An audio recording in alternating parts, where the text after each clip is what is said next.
بسم الله الرحمن الرحيم الحمد لله رب العالمين والعاقبة للمتقين والصلاة والسلام على شمس الهداية واليقين وعلى آله وأصحابه أجمعين أما بعد فقد قال الله تبارك وتعالى في القرآن الكريم أعوذ بالله من الشيطان الرجيم بسم الله الرحمن الرحيم قد أفلح المؤمنون الذين هم في صلاتهم خاشعون صدق الله العظيم اللهم صل على سيدنا محمد وعلى آل سيدنا محمد وبارك وسلم اللهم صل على سيدنا محمد وعلى آل سيدنا محمد وبارك وسلم اللهم صل على سيدنا محمد وعلى آل سيدنا محمد وبارك وسلم۔ محترم بزرگوں اور بھائیوں، جس آیت کریمہ کی تلاوت کی گئی ہے، اللہ تبارک و تعالی نے فرمایا ہے قد افلح المؤمنون، ایسے ایمان والے مومن مسلمان کامیاب ہیں، الذین هم فی صلاتهم خاشعون، جو اپنی نمازوں میں خشوع اختیار کرنے والے ہیں، یعنی جو خشوع اور خضوع کے ساتھ نمازیں ادا کرنے والے ہیں۔ ایسے نمازی، ایسے مومن، ایسے مسلمان اللہ تبارک و تعالیٰ فرماتے ہیں کہ کامیاب ہیں۔ جو نماز سے غافل ہیں، نماز میں لاپرواہی کرتے ہیں، ایسے نمازیوں کے ہلاکت کے تذکرہ قرآن میں اللہ نے کیا ہے۔ فویل للمصلین الذین هم فی صلاتهم ساہون هم فی صلاتهم خاشعون۔ اللہ تبارک و تعالیٰ نے فرمایا ہے ارأیت الذی میں کہ ہلاکت ہے ایسے نمازیوں کے لیے جو اپنی نمازوں سے غافل ہیں۔ اللہ تبارک و تعالیٰ نے نماز کی اہمیت کو اور نماز کی عظمت کو قرآن میں جگہ جگہ بیان فرمایا ہے۔ نماز کی اہمیت کو سمجھنے کے لیے یہ کافی ہے کہ 92 جگہ 92 جگہ اللہ تبارک و تعالیٰ نے نماز کا حکم دیا ہے۔ نماز کا تذکرہ تو دور کی بات، بلکہ نماز کا حکم اللہ تعالیٰ نے ڈائریکٹ دیا ہے، اور جگہ جگہ نماز قائم کرو، نماز قائم کرو، زکوٰۃ ادا کرو، پورے قرآن میں نماز کو بیان کیا گیا ہے۔ نماز کی فرضیت اللہ تبارک و تعالیٰ نے ڈائریکٹ عرش پہ عطا فرمایا ہے اپنے محبوب نبی کو معراج میں بلا کر۔ نماز چھوڑنے کے تعلق سے حدیث میں ہے، اللہ کے رسول صلی اللہ علیہ وسلم نے فرمایا، بہت مشہور حدیث ہے، من ترک الصلاۃ متعمدا فقد کفر، جو جان بوجھ کر کے نماز چھوڑ دے وہ کافر ہو جاتا ہے۔ اس کا مطلب بیان کیا گیا ہے کہ کافروں والا عمل کرتا ہے، جیسے کہ کافر لوگ غیر مسلمان نماز نہیں پڑھتے ہیں، ایسے ہی ایک بے نمازی ہوتا ہے کہ وہ بھی نماز نہیں پڑھتا ہے۔ اللہ کے رسول صلی اللہ علیہ وسلم نے فرمایا کہ اسلام کی جو بنیاد ہے 5 چیزوں پر ہے، یعنی بنیاد پلر کہتے ہیں کہ اسی پر دین کا پورا دار و مدار ہے۔ ان میں سے دوسرے نمبر پر نماز ہے، کلمہ نماز۔ نماز جو نہیں پڑھا گویا کہ ایک بہت بڑا ستون، بہت بڑا پلر جو دین کا ہے، جس پر دین ٹکا ہوا ہے، اس نے اس کو ڈھا دیا، گرا دیا۔ اللہ کے رسول صلی اللہ علیہ وسلم دنیا سے پردہ فرمانے سے چند سیکنڈ پہلے، ظاہر سی بات ہے مرنے سے پہلے اگر مرنے والا کوئی بات بتا کر کے جائے تو وہ بہت اہم بات مانی جاتی ہے کہ یہ آدمی مرتے مرتے یہ بات کہہ کر کے گیا ہے، وہ بہت اہم مانی جاتی ہے۔ اللہ کے رسول صلی اللہ علیہ وسلم کے پردہ فرمانے کا چند لمحہ بچا ہے، اس عالم میں 2 باتیں اللہ کے نبی نے فرمائی۔ پہلی بات یہ فرمائی کہ نماز کا خیال کرو، نماز، اور دوسری بات اللہ کے نبی نے یہ بات فرمائی کہ اپنے ماتحت غلام غلاموں کا، نوکروں کا خیال کرنا، یہ دو چیزوں کی طرف امت کو تنبیہ کرتے ہوئے، آگاہ کرتے ہوئے ہمارے نبی صلی اللہ علیہ وسلم اس دنیا سے رخصت فرمائے ہیں۔ اس کی اہمیت ہم سمجھ سکتے ہیں نماز کی۔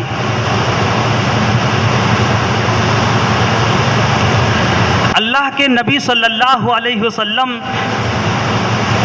اپنی موت والی بیماری میں، یعنی جس بیماری میں ہمارے نبی صلی اللہ علیہ وسلم اس دنیا سے پردہ فرمائے ہیں، شدید بیماری، شدت کی تکلیف، بے زبردست طریقے کا بخار ہمارے نبی صلی اللہ علیہ وسلم کو، لیکن چلنے پھرنے اٹھنے بیٹھنے میں سہارا اللہ کے نبی صلی اللہ علیہ وسلم کو صحابہ کرام دیا کرتے تھے۔ اس عالم میں ہمارے نبی صلی اللہ علیہ وسلم بھی تو حضرت علی اور غالباً کسی اور صحابی کا سہارا لے کر کے مسجد نبوی میں نماز پڑھنے کے لیے جا رہے ہیں۔ کیفیت یہ لکھا ہے کہ اللہ کے نبی صلی اللہ علیہ وسلم کے جسم میں اتنی طاقت نہیں تھی کہ پاؤں اٹھا کر کے چل سکیں، گھسیٹ کر کے جا رہے تھے مسجد میں نماز پڑھنے کے لیے۔ آج آسانی سے نماز لوگ چھوڑ دیتے ہیں، تندرست ہو کر کے، وقت ہونے کے باوجود بھی اچھا ہٹا کٹا نوجوان مسلمان، ایک بڑی تعداد ہے مسلمانوں کی جو بے نمازی ہیں، نماز چھوڑ رہے ہیں۔ اللہ کے نبی جن کے صدقے میں پوری کائنات بنائی گئی ہے، جو محبوب رب العالمین ہیں، جن اللہ کو جو سب سے زیادہ چہیتے اور اللہ کو جس سے پیار ہے وہ ہمارے نبی صلی اللہ علیہ وسلم ہیں، ان کی نماز کا یہ حال ہے کہ پیر صحیح سے رکھ نہیں پا رہے ہیں، گھسیٹتے ہوئے دو صحابی کا سہارا لے کر کے مسجد میں جا رہے ہیں نماز پڑھنے، لیکن نماز چھوڑنا گوارا نہیں ہے۔ یہ ہمارے نبی کے عمل کا یہ انداز ہے۔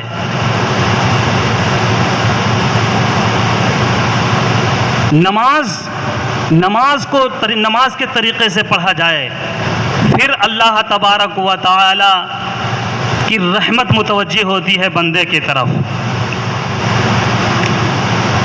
نماز بھی کی دو شکل ہے، ایک شکل ظاہری ہے، ایک شکل باطنی ہے۔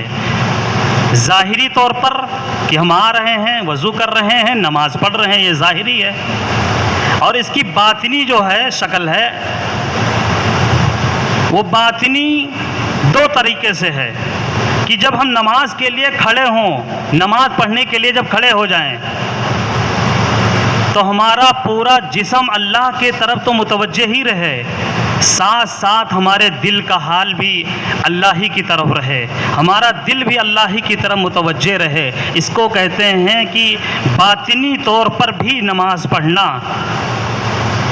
نماز میں حضوری لانا، نماز میں حاضری ہم لوگ لاتے ہیں، نماز میں حاضر ہو جاتے ہیں، نماز پڑھ لیتے ہیں، لیکن حضوری کی کیفیت دل و دماغ حاضر ہو نماز میں، نماز ہی میں دھیان رہے، اللہ کے طرف دھیان ہے، اس طرح سے نماز پڑھنا، یہ اصل نماز ہے۔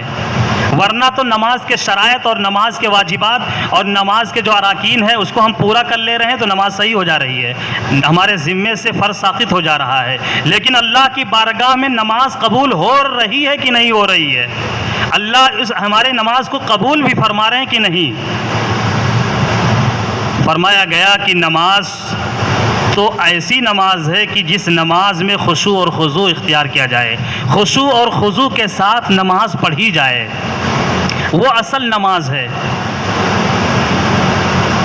ہمارے بڑے بڑے متقدمین اور اولیاء کرام، بزرگان دین، ہمارے مشائخ کیسی نمازیں پڑھ کر کے گئے ہیں۔ صحابہ کرام کی نمازیں تو ہم سنتے اور پڑھتے ہی رہتے ہیں کہ انہوں نے نماز کو پڑھ کر کے دکھایا کہ نماز کیسی پڑھنی چاہیے۔ نماز وقت ہوتا تھا، حضرت علی بن حسین رحمۃ اللہ علیہ بڑے بزرگ گزرے ہیں، ان کے بارے میں لکھا ہے کہ جیسے ہی نماز کے لیے کھڑے ہوتے تھے ان کا چہرہ زرد پڑ جاتا، پیلا ہو جاتا تھا۔ لوگ پوچھتے تھے ایسا کیسے ہو جاتا ہے، چہرہ آپ کا چہرہ بدل جاتا ہے، رنگ بدل جاتا ہے؟ فرماتے تھے کہ اللہ کے خوف سے، کس کی بارگاہ میں کھڑے ہونے جا رہے ہیں، کس سے مناجات کرنے جا رہے ہیں، اللہ کے خوف اور اللہ کے ڈر سے یہ ہمارے چہرے پہ جو ہے اس طرح کے آثار ظاہر ہوتے ہیں۔ حضرت حاتم ایک بڑے اللہ کے نیک بندے گزرے ہیں، حضرت حاتم رحمۃ اللہ علیہ، اس سے پوچھا گیا کہ آپ کہ نماز کی کیفیت کیا ہے، کیسی ہے، کیسے آپ نماز پڑھتے ہیں، کون سی کیفیت لاتے ہیں؟ وہ فرماتے ہیں کہ جب وضو بنا کر کے نماز کے لیے مسجد میں حاضر ہوتا ہوں تو تھوڑی دیر بیٹھ جاتا ہوں، فوراً ڈائریکٹ نماز نہیں شروع کرتا ہوں، تھوڑی دیر بیٹھ جاتا ہوں، اور پھر پورے دل و دماغ جسم کو سب کو جمع کرتا ہوں، تیار کرتا ہوں خدا کے سامنے کھڑا ہونے کے لیے۔ بالکل اطمینان کی کیفیت، حضوری کی کیفیت جب ہو جاتی ہے تو نیت باندھتا ہوں، اور نیت جب باندھ لیتا ہوں نماز کے لیے تو ہماری کیفیت یہ ہوتی ہے کہ ہمارا چہرہ کعبہ کی طرف ہوتا ہے لیکن دل رب کعبہ کی طرف ہوتا ہے، یعنی رب کی طرف ہوتا ہے، اور یہ دل تصور کر رہا ہوتا ہے کہ اللہ ہمیں دیکھ رہے ہیں اور ہم بھی اللہ کو دیکھ کر کے نماز پڑھ رہے ہیں، جو اعلیٰ درجے کی کیفیت ہونی چاہیے نماز کی، یہ کیفیت۔ اور فرمایا کہ یہ تصور کرتا ہوں کہ میرے دائیں طرف جنت ہے اور میرے بائیں طرف جہنم ہے، اور میرے پیچھے موت کا فرشتہ کھڑا ہوا جان نکالنے کے لیے، اور یہ تصور کرتا ہوں کہ یہ ہماری نماز زندگی کی آخری نماز ہے، یہ آخری نماز پڑھ رہا ہوں، اور یہ تصور کرتا ہوں کہ اللہ کا خوف بھی ہمارے اوپر ہو اور اللہ سے امیدیں بھی ہوں۔ اس طرح سے میں نماز پڑھتا ہوں۔ کسی بزرگ کے بارے میں ہے کہ مسجد میں جب وہ نماز پڑھا کرتے تھے تو اس طرح سے بے خبر ہو جایا کرتے تھے دنیا اور ما فیہا سے کہ پرندے ان کے سر پہ آ کر بیٹھ جایا کرتے تھے۔ اور پرندے کب بیٹھیں گے؟ جب یہ سمجھیں گے کہ پرندے یہ کوئی ستون ہے، یہ کوئی کھمبا پلر ہے، تو وہ پرندے آ کر کے بیٹھ جاتے ہیں، ان کو پلر سمجھ کر کے بالکل خاموش، بغیر ہاتھ پیر ہلائے ہیلے، بالکل سکون کے ساتھ اس طرح سے جم کے کھڑے ہو کر کے نماز پڑھتے تھے وہ۔ انہی کے بارے میں ہے کہ ایک مرتبہ ایسا ہوا کہ مسجد کے کچھ حصہ چھت سمیت گر گیا، بڑا ہنگامہ ہوا۔ اب ظاہر سی بات ہے مسجد کا کچھ حصہ گر جائے تو پورا ہنگامہ ہو جاتا ہے، محلے کے لوگ اکٹھا ہو جاتے ہیں، پورا شور شرابہ ہو جاتا ہے۔ یہ نماز پڑھتے رہے، ان کو کچھ پتہ ہی نہیں چلا، احساس ہی نہیں ہوا۔ جب سب کچھ ہو گیا تو جب یہ سلام پھیرنے نماز سے جب ختم کیے باہر ہوئے تو لوگوں سے پوچھا کیا شور شرابہ ہے، مطلب یہ کیسی بھیڑ ہے؟ لوگوں نے بتایا آپ کو پتہ ہی نہیں چلا، مسجد کا فلاں حصہ کنارے کا گر گیا ہے۔ اس طرح کی نمازیں ہمارے بڑے مشائخ بزرگ اللہ والے اللہ کے نیک بندے پڑھا کرتے تھے۔ حضرت علی کرم اللہ وجہہ کے بارے میں ہے کہ جہاد میں تیر لگ گیا تھا ان کو، دشمن نے تیر چلایا، ان کے کمر میں پیٹھ پشت میں تیر گھس گیا حضرت علی رضی اللہ تعالیٰ عنہ کے۔ جب وہ تیر نکالا جاتا تھا تو بے پناہ درد ہوتا تھا اور حضرت علی چیخنے لگتے تھے۔ کسی نے بتایا کہ حضرت علی جب نماز کے لیے کھڑے ہوں گے تب تیر نکالنا، تب ان کو نہیں پتہ چلے گا۔ اور روایت میں ہے کہ حضرت علی رضی اللہ تعالیٰ عنہ ایسی نماز پڑھتے تھے کہ اللہ کے علاوہ کسی کی طرف ان کا دھیان ہی نہیں ہوتا تھا، اور نماز پڑھنے کے لیے جب وہ کھڑے ہوئے تو تیر نکالا گیا، بہت سا خون نکلا، اور لیکن ان کو احساس نہیں ہوا۔ نماز کے بعد بتایا گیا کہ تیر نکال لیا گیا آپ کے جسم سے۔ ایسی نمازیں بتائیے کہ تیر نکالنے پہ کتنا درد ہوتا ہے، تیر مڑا ہوا ہوتا ہے، اندر جا کے گھس جاتا ہے، اور جب تیر نکلتا ہے تو کم سے کم 1 کلو گوشت اس کے ساتھ نکلتا ہے، اتنا کچھ، لیکن حضرت علی کو نہیں پتہ چلا کہ نماز کی حالت میں تھے۔ نمازیں ایسی ہوتی ہیں، اللہ معاف کریں، آج ہماری نمازیں کیسی ہو رہی ہیں؟ بغیر سیکھے نماز پڑھنا شروع کر دیتے ہیں۔ دنیا کا کوئی بھی چھوٹا کام، سائیکل چلانا، وہ بھی بچے سیکھتے ہیں، سیکھنے کے بعد پھر چلانا شروع کرتے ہیں۔ اتنا بڑا فرض، اتنا بڑا حکم اللہ کا، نماز جیسی عظیم الشان عبادت جو پوری عبادت کا لب لباب اور اللہ کی بندگی کا مغز ہے نماز، نماز کو پڑھتے ہیں بغیر سیکھے، بغیر سمجھے، بس ایسے ہی مسجد میں آ رہے ہیں، جیسے تیسے نماز پڑھ لے رہے ہیں، اللہ معاف کریں۔ یہ فکر نہیں ہوتی ہے کہ ہماری نماز صحیح ہو، صحیح ڈھنگ سے پڑھیں، اور نماز اللہ کی بارگاہ میں قبول ہو۔ یہ فکر، اس تعلق سے کچھ ایسی کوتاہیاں ہیں نماز کے تعلق سے جو نہایت ضروری ہیں ان کا جاننا. اور بعض حضرات ایسے ہوتے ہیں کہ ایک رواج چل گیا ہے کرسی پہ نماز پڑھنے کا. اپنی مسجد میں تو الحمدللہ چند کرسیاں ہیں، 3 سے 4 کرسی ہے، اور ہمارا حسن ظن یہی ہے کہ وہ معذور ہیں اس لیے پڑھ رہے ہیں.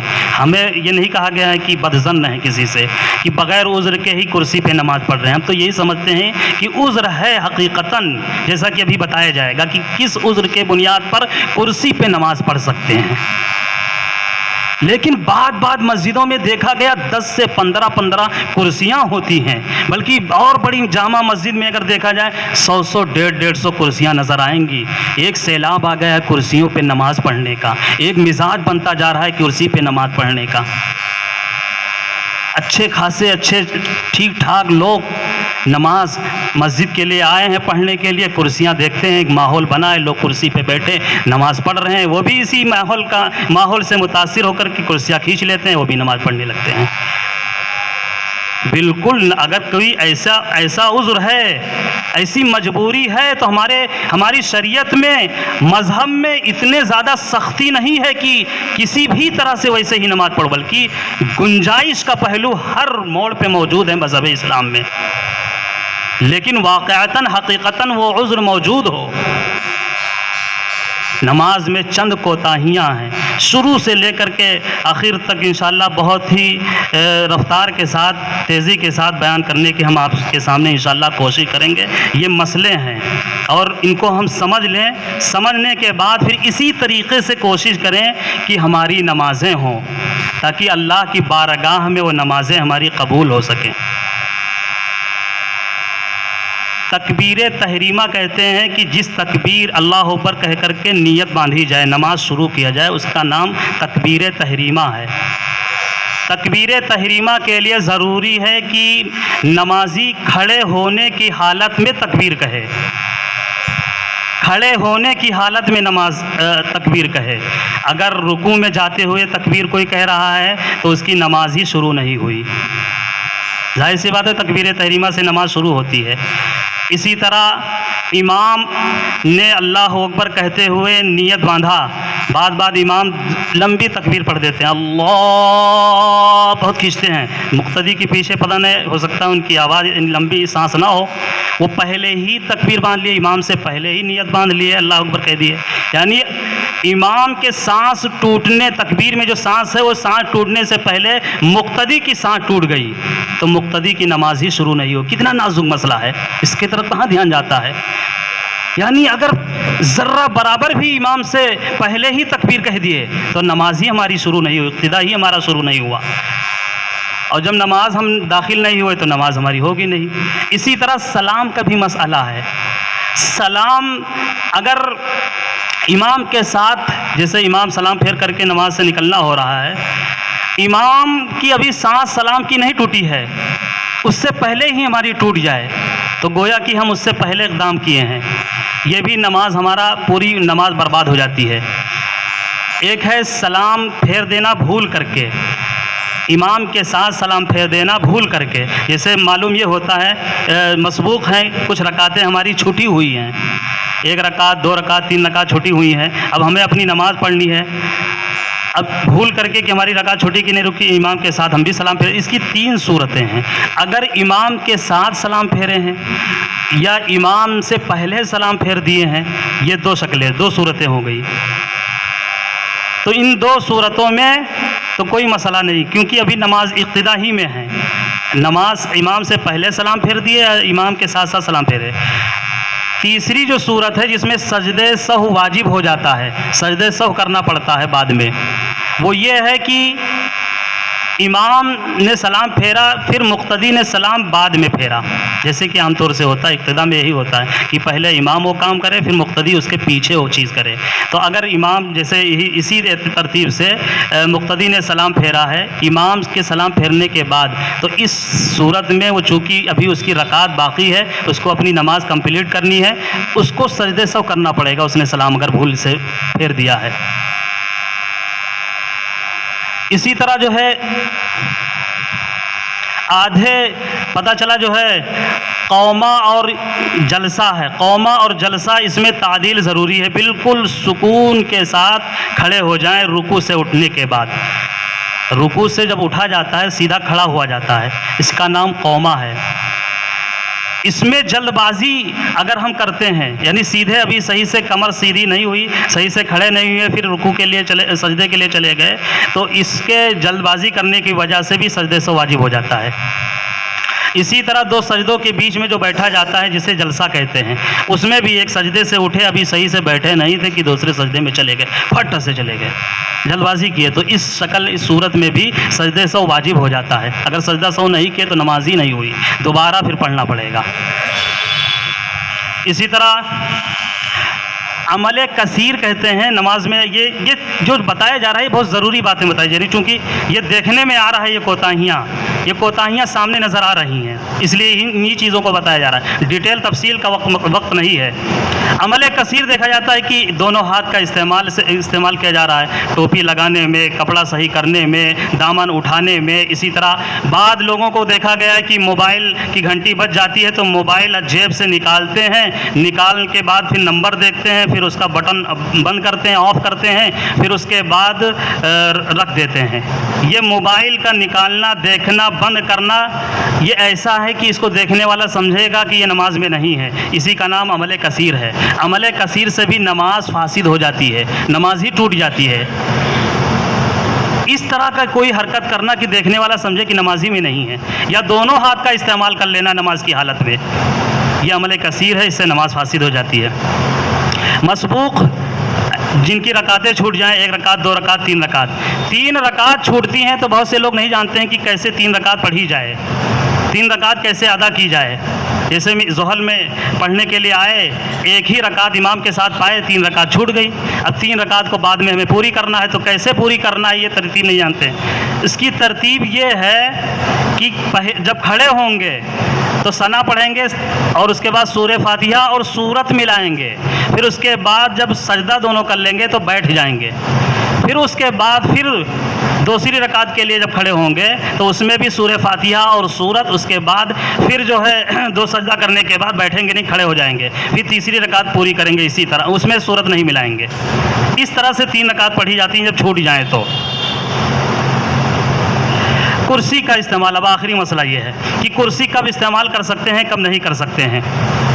کرسی کے استعمال میں بہت سی برائیاں ہیں، اور یہ کرسی کا رواج جو ہوا ہے یہ چند 20 سالوں سے ہوا ہے، 20 سالوں سے پہلے پتہ کر لیجئے کرسی کا استعمال نہیں ہوا ہے۔ حالانکہ اس زمانے میں جنگیں ہوتی تھیں، لوگوں کے جو ہے ہاتھ، پیر، کمر، پیٹھ، پشت معذور ہو جایا کرتے تھے زخم کی وجہ سے، چوٹ لگ جانے کی وجہ سے، لیکن اس کے باوجود بھی وہ لوگ کرسی کا حالانکہ اس زمانے میں بھی لکڑی کی کرسیاں موجود تھیں، یہ نہیں کہہ سکتے کہ کرسیاں تھیں نہیں، اس زمانے میں تھیں کرسیاں، لیکن نہیں انہوں نے استعمال کیا، اس وجہ سے کہ کرسی پہ بیٹھنے والا تواضع اور عاجزی سے ایک حد تک جو ہے وہ محروم ہو جاتا ہے۔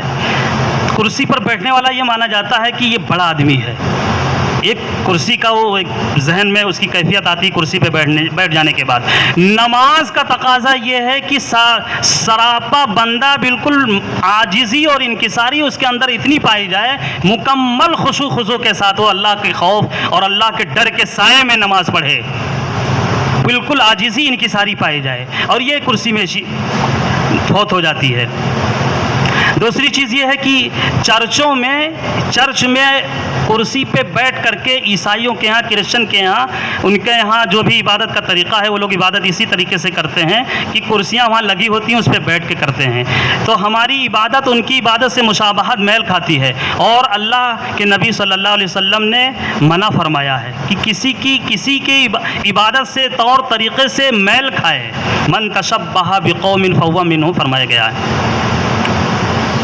اسی تیسری خرابی یہ ہوتی ہے کرسی پہ نماز پڑھنے سے کہ صفوں کا نظام درہم برہم ہو جاتا ہے۔ ظاہر سی بات ہے، کرسیاں اگر آگے لگا دیں، بیچ میں لگا دیں، بیچ کے سب میں لگا دیں، بعض لوگ تو کرسیاں لا کر کے امام کے پیچھے ہی رکھ کر کے اور بیٹھ جاتے ہیں، نماز پڑھنا شروع کر دیتے ہیں۔ کرسیوں کی اگر استعمال ہو رہی ہیں کرسیاں تو ایک ترتیب ہے اس کی، صف کے لاسٹ میں، صف کے کنارے کرسیاں لگائیں،